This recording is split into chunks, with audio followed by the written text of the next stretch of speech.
She opens up by saying, I was about to delete Tinder and you popped up. Must be fate. Just a shame about that distance. This is a very high investment opener. Now, she didn't just say hi, she actually crafted a mini story and injected it with emotional language. You know, speaking about fate and her emojis, playful curiosity, and even tension, like about shame about the distance. I know about 3 things from looking at this. Number 1, I know that she's got high interest. She's messaged me first and she's put in the effort. She didn't have to do that. Number 2, I know that she's romantic and spiritual leaning. You know, she's even mentioned fate and that kind of hints at her worldview. She's kind of given me a little bit of a challenge based on the location, you know, and the distance, which is basically like a potential obstacle in her eyes in the future. Anyway, I reply, maybe it will be a lot shorter in 3 months' time. Maybe fate needs us to be patient.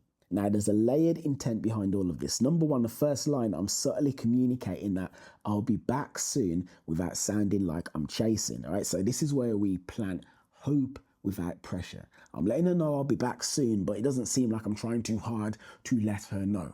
You're like, don't worry, I'll be back soon. That's not what I'm saying.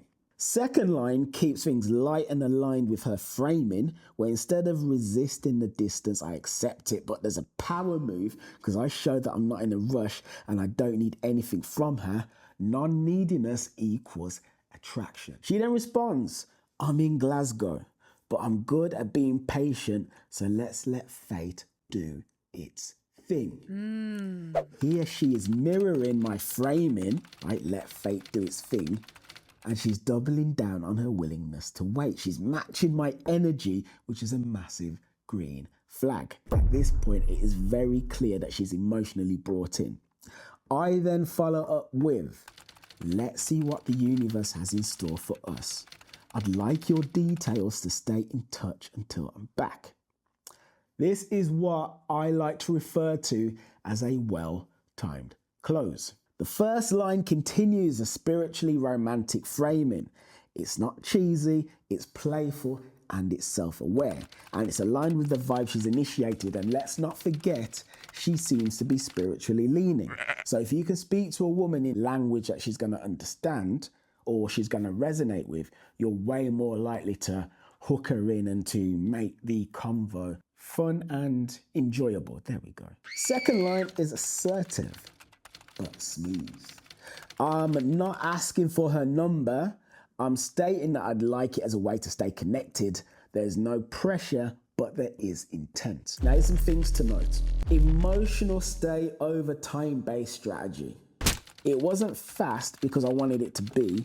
It was fast because she was emotionally open. If a woman's heart is wide open, it's wise to strike. If it's semi-shot, you need to warm her up first before you can strike. Most men look at time instead of emotion. It's not about how long you've been speaking to her. It's about where she is emotionally at any given time. Once she's in that comfortable frame of mind, you can go for the close, whether that's in 10 messages or 50.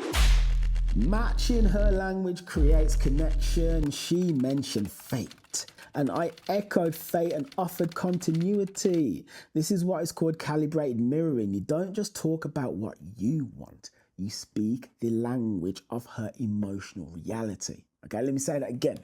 Don't just speak about what you want. Speak the language of her emotional reality. You are watching this video because you are interested in learning how to speak to women, how to message them.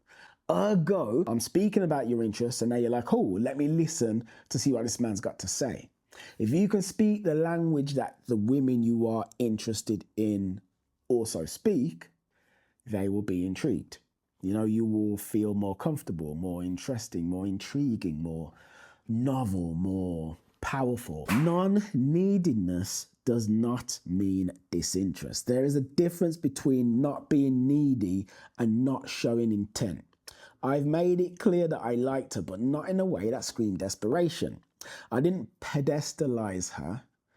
I met her energy, but added some mystery, fun, and masculine leadership. Leading at every step. I'm guiding the interaction along. in a non-needy way. Yeah, finally, will women experience neediness as repulsion? But do I really need to say that to you at this point? I wouldn't have thought so, but maybe I do. Maybe I do. Maybe you are one of the rare men who does not know that neediness repulses women like a fresh, heaping pile of excrement in someone's face. Especially beautiful women, though. For them, needy men are the equivalent of someone who has let themselves go physically and emotionally. It's not just unattractive, it's repulsive. Your job is not to prove your worth, it's to be the prize while showing genuine interest. But yeah, so this is an example of emotional control, frame control, non-neediness, wits, intelligence, personality, masculinity, and all that good stuff. If you like the there's an ebook called Why She Ghosted You, which is in the description, and it does exactly what it says on the tin. It's information that you can use to find out why women have been ghosting you and how to be the man that they don't ghost, but they think about, they fantasize about, they want in their lives, they want close, they want present, and the man that they date and get physical with. That is in the description. Thank you, goodbye, and take care.